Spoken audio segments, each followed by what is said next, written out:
তো বন্ধুরা, আজকে আমি তোমাদের সঙ্গে কথা বলবো তোমার ভালোবাসার মানুষটা যে তোমাকে অকারণে ছেড়ে চলে গেছে, বর্তমানে সে তোমার এক্সে রূপান্তরিত হয়েছে, সে মানুষটা তোমার লাইফে ফিরে আসবে।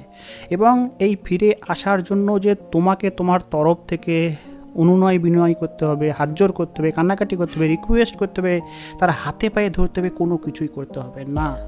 শুধু আমার বলা টিপসগুলোকে সঠিকভাবে শুনে তথা বুঝে সেগুলোকে ফলো করতে হবে।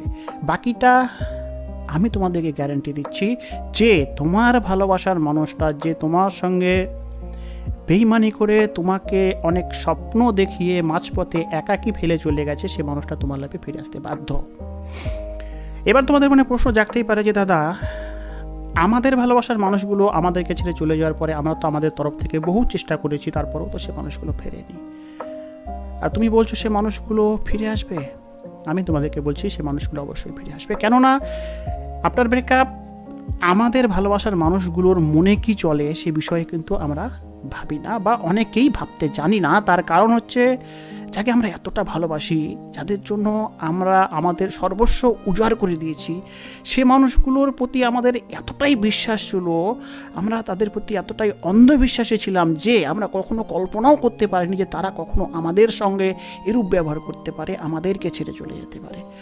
যে কারণের জন্যই তারা যখন আমাদেরকে ছেড়ে চলে যায়, তখন তাদের মনে কী চলছে সেই বিষয়ের ওপর কিন্তু আমরা ভাবতেই পারি না। আমরা আমাদের দুঃখ কষ্ট যন্ত্রণাগুলোর ওপরই বেশি ফোকাস করি এবং তার মাঝেই নিজেদেরকে ডুবিয়ে রাখি। তথা আমরা তো প্রথম মেনেই নিতে পারি না, ও মানুষটা আমাকে ছেড়ে চলে গেছে, এটা হতেই পারে না, হয়তো আমি স্বপ্ন দেখছি। এবার তুমি বলো, এরকম সিচুয়েশনে তুমি কি করে বুঝতে পারবে যে তোমার ভালোবাসার মানুষটার মাথায় কি চলছে, বা তুমি ভাবতেই পারবে বা কী করে? তখন তো তোমার ভাবার মতো মানসিকতাও থাকে না। এবার তোমাদের মধ্যে অনেকেই এবার প্রশ্ন করতে পারে যে দাদা, কেন সে মানুষটা ফিরে আসবে? কেননা যে মানুষটা আমাদেরকে ছেড়ে চলে গেছে, আমরা আমাদের তরফ থেকে হাজারো চেষ্টা করার পরে ব্যর্থ হয়েছি। অনেকে 2-5 বছর অবধি সে মানুষটার পথ চেয়ে বসে থাকে, তার জন্য অনেক কিছু করতেই থাকে, তারপরও তারা ফেরে না।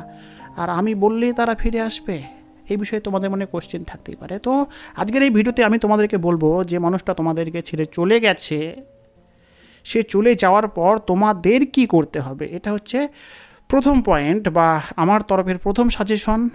যে সাজেশনটিকে তোমাদেরকে ফলো করতে হবে, যার দ্বারা তোমার তরফের কাজ সম্পূর্ণ হবে। এবং দ্বিতীয় হচ্ছে, যে ছেড়ে চলে গেছে তার মনে কি চলছে, যার ফলে সে মানুষটা তোমাদের লাইফে ফিরে আসবে, যে বিষয়ে তোমাদের মনে বিশ্বাসটা জাগবে যে না, দাদার বলা কথাগুলোর মধ্যে সত্যতা রয়েছে। এই টপিকের উপরই কিন্তু সম্পূর্ণ ভিডিওটি সাজানো হয়েছে, দেখতে থাকো মনোযোগ সহকারে। আচ্ছা, ধরে নেওয়া গেল তুমি কাউকে প্রচণ্ড ভালোবাসো, দেন ভালোবাসাকালীন তুমি তাকে যেভাবে দেখে ভালোবেসেছিলে, তার যে ব্যবহারগুলোর প্রতি তোমার মন আকৃষ্ট হয়েছিল, তার সঙ্গে সম্পর্কটা হয়ে যাওয়ার পরে তার কোনো ব্যবহার তোমার খারাপ লেগেছে, বা তুমি তাকে যেরূপ ভেবে ভালোবেসেছিলে সে সেরূপ না, দেন তুমি তাকে ছেড়ে চলে এলে। সে মানুষটা তোমাকে ফেরানোর জন্য তোমার পেছনে পড়ে রয়েছে, কান্নাকাটি করছে, কেননা সে তোমাকে এখনও ভালোবাসে, সে তোমাকে এখনও চাই। তার কান্নাকাটির ফলে কি তোমার মন গলবে? তুমি বলো, বা তোমরাই বলো। আমি গ্যারান্টি দিয়ে বললাম না, কেননা তুমি ভালো করে বুঝে গেছো, বা তোমরা ভালো করে বুঝে গেছো যে সামনেকার মানুষটা তোমাদের উপযোগী না। বা এমনও হতে পারে যে সামনেকার মানুষটার প্রতি তোমাদের যে মনে ভালোবাসাটা ছিল, সময়ের সঙ্গে সঙ্গে সেই ভালোবাসাটা নষ্ট হয়ে গেছে বা শেষ হয়ে গেছে, যে জন্যই তুমি তাকে ছেড়ে চলে এসেছো। তার মনে তো তোমাকে নিয়ে ভালোবাসা এখনও শেষ হয়নি, সেজন্য সে তোমাকে ফেরানোর চেষ্টা করছে, কিন্তু তোমার মনে তো তাকে নিয়ে ভালোবাসাই নাই, যার ফলে কিন্তু তুমি তার অনুনয় বিনয় কান্নাকাটির ফলেও তার ডাকে সাড়া দেবে না। এই একই কেস তোমরাও করছো। যখন সে মানুষগুলো তোমাদেরকে ছেড়ে চলে যায়, তোমরা তোমাদের তরফ থেকে সে মানুষগুলোর কাছে হাতে পায়ে ধরো, কান্নাকাটি করো, রিকোয়েস্ট করো, বারবার ফোন করো, তারপরও সে মানুষগুলো তোমাদেরকে সাড়া দেয় না। তাই তোমাদের এই প্রথম প্রসেসটাই ভুল। তাই তোমাদেরকে প্রথমত যেটা করতে হবে কি, তোমার ভালোবাসার মানুষটা তোমাদেরকে ছেড়ে চলে যাওয়ার পরে তাকে রিকোয়েস্ট করা চলবে না, কান্নাকাটি করা চলবে না। আমি জানি এই কথাগুলো যত সহজে বলি তত সহজে পালন করা সহজ নয়, কিন্তু একটা কথা সর্বদা খেয়াল রাখবে, বর্তমান ডিজিটাল যুগ, এই ডিজিটাল যুগে আমি তোমাদেরকে বা আমরা তোমাদেরকে পরামর্শ দেওয়ার জন্য রয়েছি। তোমরা আমাদের ভিডিও দ্বারা পরিচালিত। আমরা যখন ব্রেকআপের যন্ত্রণায় ভুগেছিলাম, তখন কিন্তু আমাদেরকে এত সুন্দর করে পরিচালনা করার মতো কেউ ছিল না। তাই তোমরা যেহেতু আমাদের পরিচালনায় পরিচালিত, সুতরাং তোমাদেরকে এটাকে মেনে নিতে হবে যে যদি আমি আমার ভালোবাসার মানুষটাকে সসম্মানে ফিরে নিতে চাই, বা যে আমার লাইফে ফিরে আসুক এটা চেয়ে থাকি, তবে তোমাদেরকে কিছু না কিছু হলেও কষ্ট সহ্য করতে হবে, কিছু না কিছু হলেও ত্যাগ স্বীকার করতে হবে। তাই তোমাদেরকে দাঁতে দাঁত কামড়ে সে মানুষটা ছেড়ে চলে যাওয়ার পর তোমার কষ্টগুলোকে বুকে চেপে রেখে এই জন্য অপেক্ষা করতে হবে যে সে নিজে থেকে তোমার কাছে সসম্মানে ফিরে আসবে। তোমাকে রিকোয়েস্ট করতে হবে না, হাতে পায়ে ধরতে হবে না, কান্নাকাটি করতে হবে না। কেননা হাতে পায়ে ধরে রিকোয়েস্ট করে কান্নাকাটি করার ফলেও কিন্তু সে মানুষটা তোমার লাইফে ফিরবে না। এতদিনে যারা ব্রেকআপময় যন্ত্রণার মধ্যে পড়েছো তারা এই চেষ্টা করার ফলে কিন্তু 100% ব্যর্থ হয়েছো। তাই প্রথম শর্ত, তোমাদেরকে কান্নাকাটি করা চলবে না, হাতে পায়ে ধরা চলবে না। দ্বিতীয়ত কথা হচ্ছে, সোশ্যাল মিডিয়ার কোনো সাইডে স্যাড পোস্ট, স্যাড গান বা স্যাড স্টোরি কিছুই দেওয়া যাবে না।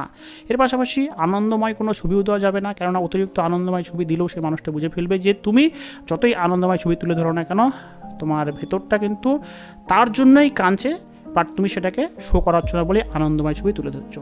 হ্যাঁ, কিছু কিছু বিষয়ে তুমি ছবি তুলে ধরতে পারো যে তুমি ভালো আছো, হাসি খুশিতে আছো, তাও অতিরিক্ত না। এটা গেলো তোমার তরফের দুটো কাজ। আর একটা কাজ তোমাকে করতে হবে, যেটি করলে পরে তোমার তরফের কাজ সম্পূর্ণ হবে। তারপর তোমার পার্টনারের মানে যে এক্সে রূপান্তর হয়েছে তার কী করণীয় বা তার মনে কী চলছে সে বিষয়ে আমরা আলোকপাত করব। 3 নম্বর কাজটা হলো, যেটা আমরা আফটার ব্রেকআপ করে থাকি, খাওয়া দাওয়া ছেড়ে দেই, একদম ঘরের কোনায় বসে থাকি, নিজেদের শরীরের প্রতি যত্ন নেই না, আমাদেরকে দেখতে আরও বাজে লাগে, কেননা খাওয়া দাওয়া ছেড়ে দিলে পরে শরীরের প্রতি যত্ন না নিলে কিন্তু আমাদের শরীর এমনিতেই খারাপ হয়ে যাবে। এর ফলে হয় কি, যে আমাদের সৌন্দর্যতা নষ্ট হয়ে যাওয়ার কারণে সামনেকার মানুষটার আমাদের প্রতি যে আকর্ষণ থাকে সেই আকর্ষণ কিন্তু নষ্ট হয়ে যায়। অনেকে এখানে বলতেই পারো যে দাদা ভালোবাসা তো সৌন্দর্য দেখে হয় না, মন দেখে হয়। বাট এই কথাগুলো বইয়ে পুস্তকেই ভালো মানায়, কেননা বই পুস্তকের বাইরে প্র্যাকটিক্যালি আমরা যতই না বলে থাকি যে মন দেখে ভালোবাসা হয়, বাট এটা সত্যি না। আমরা সামনেকার মানুষটার সৌন্দর্য তথা তার ব্যক্তিত্ব, তার বুদ্ধিশীলতা তথা তার গুণ দেখেই কিন্তু আমরা তাদেরকে ভালোবেসে থাকি। অনুরূপভাবে তোমার মধ্যে সেই সমস্ত বিষয়গুলো রয়েছে বলেই কিন্তু সেই মানুষটা তোমার প্রেমে পড়েছিল। তাই সর্বদা খেয়াল রাখবে তোমার সৌন্দর্যতার প্রতি যেন কোনো ইফেক্ট না পড়ে। তাই তোমাকে ঠিকঠাকভাবে খাওয়া দাওয়া করতে হবে, নিজের শরীরের প্রতি যত্নশীল হতে হবে। এর পাশাপাশি তোমাকে একটু তোমার রূপের মধ্যে পরিবর্তন আনতে হবে। এতদিন অবধি তুমি যেভাবে সেই মানুষটার কাছে নিজেকে প্রেজেন্ট করতে, এখন একটু নিজেকে আলাদাভাবে প্রেজেন্ট করবে। তোমার ড্রেসিং সেন্সের মধ্যে একটু পরিবর্তন, তোমার হেয়ার কাট বা হেয়ার স্টাইলের মধ্যে একটু পরিবর্তন, তথা যদি তুমি চশমা না পরে থাকো তবে একটা চশমা পরতে পারো। কেননা লক্ষ্য করে দেখবে কোনো একটা মানুষ যদি হঠাৎই চশমা পরে, যার ফলে তাকে কিন্তু একটু আলাদা রকম দেখতে লাগে, তার ফেসটার মধ্যে কিন্তু একটা পরিবর্তনশীল ছবি ফুটে ওঠে। তো তোমাকেও তোমার সৌন্দর্যতার কারণে তোমাকে যে মানুষটা ছেড়ে চলে গেছে সে মানুষটার চোখে লাগানোর জন্য, নিজেকে একটু আকর্ষণীয় করে তোলার জন্য নিজের মধ্যে একটু পরিবর্তন আনতে হবে। তাই পারলে একটা চশমা পরবে, যদি সেটা তোমাকে মানায় তো ড্রেসিং সেন্সের মধ্যে একটু পরিবর্তন, হেয়ার স্টাইলের মধ্যে একটু পরিবর্তন, পোশাক পরিচ্ছেদের মধ্যে একটু পরিবর্তন, যার ফলে কিন্তু তুমি ওই মানুষটার চোখে লাগবে। আমরা সামনেকার মানুষটার মধ্যে একটু পরিবর্তন দেখলেই কিন্তু তার প্রতি আকৃষ্ট হই, যদি না সে মানুষটাকে সেই পরিবর্তনশীল ছবির দ্বারা দেখতে ভালো লেগে থাকে তো তোমাকে সেটা করতে হবে। স্যাড হয়ে বা স্যাড মুডে দেবদাস হয়ে বসে থাকলে কিন্তু তার রুচি তোমার প্রতি আরও নষ্ট হয়ে যাবে। এই ছিল তোমার প্রতি 3টে কাজ, যা করলে পরেই তোমার কাজ কমপ্লিট। এবার আসবো যে মানুষটা তোমাকে ছেড়ে চলে গেলো সে মানুষটার মনে কী চলছে, যার দ্বারা তোমরা এটা বুঝতে পারবে যে সে মানুষটা কেন তোমাদের লাইফে ফিরে আসবে। একটা কথা সর্বদাই খেয়াল রাখবে, যখন সে মানুষটা তোমাকে ছেড়ে চলে যাওয়ার পরে তুমি তাকে ফেরানোর চেষ্টা করো, কিন্তু সে মানুষটা যখন তোমাকে ছেড়ে চলে যাচ্ছে তখন কিন্তু সে মানুষটার তোমার প্রতি কোনোই রুচি থাকে না। সে মানুষটা তোমাকে নিয়ে তার মনে শুধু নেগেটিভ ভাবনাই ভরে থাকে। তুমি যতই না তাকে ভালোবাসো, যতই না তাকে কেয়ার করো, তারপরেও কিন্তু তোমার কেয়ার ভালোবাসাগুলো তার চোখে পড়ে না। সে তোমার খারাপ দিকগুলোকেই নিজের মনে পুষে রাখে এবং সে মনে মনে ভেবে নেয় যে পৃথিবীর মধ্যে সবচেয়ে খারাপ ব্যক্তি তুমি। সে কিন্তু নিজে ভাবে, তুমি কিন্তু অ্যাকচুয়ালি সেরকম না। কিন্তু যখন আমরা কারো সামনে থাকি তখন সামনেকার মানুষটির প্রতি যদি আমাদের ভালোবাসা কমে যায় তো আমরা তার মধ্যে শুধু খারাপ দিকটাই দেখতে পাই। অনুরূপভাবে তোমার ভালোবাসার মানুষটাও কিন্তু তোমার মধ্যে শুধু খারাপ দিকটাই দেখতে পেয়ে সে মনে করে কি যে তোমাকে ছেড়ে যেতে পারলে সে রেহাই পাবে, সে স্বাধীনতার সুখকে আস্বাদন করতে চায়। এর ফলে এই যে সে স্বাধীনতার সুখকে আস্বাদন করতে চাইছে এবং সে আনন্দে থাকতে চাইছে, তার এই আনন্দময় সিচুয়েশনে তুমি তাকে বারবার ফোন করো, কান্নাকাটি করো, ফিরে আসার কথা বলো, এই সমস্ত বিষয়গুলো তার বিরক্তিকর লাগবে না। তুমি একটিবার ভেবে দেখো যে তুমি কোনো আনন্দময় সিচুয়েশনে আছো, সেই মুহূর্তে যদি তোমার ভালোবাসার মানুষটা, যাকে তুমি আর ভালোবাসো না, যে তোমার এক্সে রূপান্তরিত হয়েছে, সে যদি তোমাকে ফোন করে বারবার কান্নাকাটি করে সরি বলে, সে সময় তোমার কি বিরক্তিকর লাগবে না? তোমার আনন্দে ব্যাঘাত ঘটবে না? ওই কারণের জন্যই কিন্তু যখন আমাদের ভালোবাসার মানুষগুলো ছেড়ে চলে যায় তখন আমরা কান্নাকাটি করার ফলে আমাদের কান্নাকাটি তাদের উপর তেমন কোনো ইফেক্টই ফেলে না। আর আমরা ভেবে ফেলি কি যে এই কি সেই মানুষটা, যে মানুষটা একটা সময় আমাকে এত প্রতিশ্রুতি দিয়েছিল, এত ভালোবেসেছিল, অথচ আজ সে মানুষটা আমাকে ছেড়ে চলে যাওয়ার পরে তার কাছে আমি এত কান্নাকাটি করছি, এত যন্ত্রণা তার সামনে তুলে দিচ্ছি, অথচ তার ওপর আমার এই যন্ত্রণাময় সিচুয়েশনের কোনো ইফেক্ট পড়ছে না। আসলে কি জানো, যখন সে তোমার অল্প একটু যন্ত্রণায় কাতর হয়ে যেত তখন তোমার প্রতি তার ভালোবাসা ছিল, আজ নেই, যে জন্যই কিন্তু তোমার এত দুঃখ কষ্ট যন্ত্রণা তার উপর কোনো ইফেক্ট ফেলছে না। বাট মাথায় রাখবে যে ইফেক্টটা এখন ফেলছে না মানেই যে এটা পরবর্তীতে ফেলবে না তা কিন্তু না, কেননা প্রত্যেকটা জিনিসেরই কিন্তু একটা এক্সপায়ারি ডেট আছে। আজ হয়তো সে মানুষটি নিজ আনন্দে নিজের জীবনে ব্যস্ত রয়েছে, স্বাধীনতার সুখকে আস্বাদন করছে, অন্য কোনো সম্পর্কের মাঝেও জড়িয়ে যেতে পারে। বাট মাথায় রাখবে একটা সময়ের পর কিন্তু সে বাস্তবিকতার সম্মুখীন হবে। বাস্তবিকতার সম্মুখীন হওয়ার পর যখন সে রূঢ় বাস্তবিকতার মুখে পড়বে, যখন দেখবে যে না, এই পৃথিবী কতটা ভয়ঙ্কর, এই বাস্তব কতটা জঘন্য, এখানে মানুষ বেশিরভাগই স্বার্থপর, সবাই শুধু নিজের স্বার্থ খোঁজে, তখন কিন্তু সে মানুষটা তোমার কথা স্মরণ করবে এবং সে ভাববে যে না, আমি যাকে ছেড়ে চলে এসেছি সে মানুষটাই হয়তো বেটার ছিল। তারপরেও কিন্তু সে তোমার লাইফে আসবে না, কেননা তার মনে তখন এই ভাবনাগুলো আসলেও কিন্তু সে নিজ লাইফে ব্যস্ত থাকবে এবং তোমার চাইতেও বেটার কাউকে পাবে এই বিশ্বাসটা তার মধ্যে থাকবে। তাই সে নিজ জীবনেই ব্যস্ত থাকবে, বাট তোমার কথা হালকা একটু আধটু মনে পড়তে পারে। এবার কী হবে, এভাবেই কিন্তু সময় এগোতে শুরু করবে। তারপর তুমি তোমার জীবনে উন্নতি করবে। উন্নতি অর্থে তোমার যে পরিবর্তনগুলো প্রথম থেকে আমি বলে এসেছি, সেই পরিবর্তনগুলো করবে। হঠাৎই কোনো না কোনোভাবে তোমার সেই পরিবর্তনশীল রূপ তার চোখে পড়বে, যার ফলে কিন্তু সে মানুষটা চমকে যাবে, কেননা সে কখনোই মেনে নিতে পারবে না যে তুমিও এতটা পরিবর্তন হতে পারো। কেন? তার কারণ হচ্ছে সে যখন তোমাকে ছেড়ে চলে গিয়েছিল তখন তার মনে এই ভাবনাটা দৃঢ় ছিল যে তোমাকে ছেড়ে চলে যাওয়ার পরে তুমি তার জন্য কান্নাকাটি করবে, খাওয়া দাওয়া ছেড়ে দেবে, তোমার ঘুম অবধি উড়ে যাবে, সারাক্ষণ তুমি তাকে ফোন করে ফিরে আসার জন্য কাতর কণ্ঠে আর্জি জানাবে। তুমি তো সেসব কিছুই করনি, উল্টে তুমি আরও নিজের মধ্যে পরিবর্তন নিয়ে এসছো, তুমি আরও নিজেকে বেটার বানিয়েছো। সেটা কিন্তু সে কিছুতেই মেনে নিতে পারবে না।